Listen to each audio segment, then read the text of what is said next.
শিম চচ্চড়ি বসাই দিচ্ছি দিকে শস্য দিয়া।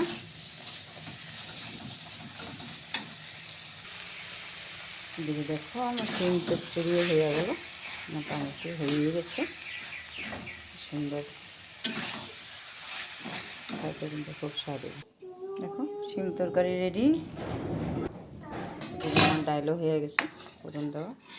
রহড় ডাল রান্না করছি আজকে। আজকে মঙ্গলবার, তো মুগ ডালটা অ্যাকচুয়ালি আসলো না, রহড় ডালটা কেউ খাইতে চায় না, তো করলাম রান্না। থাকলে তো খাইবই, আর ওটাই কথা।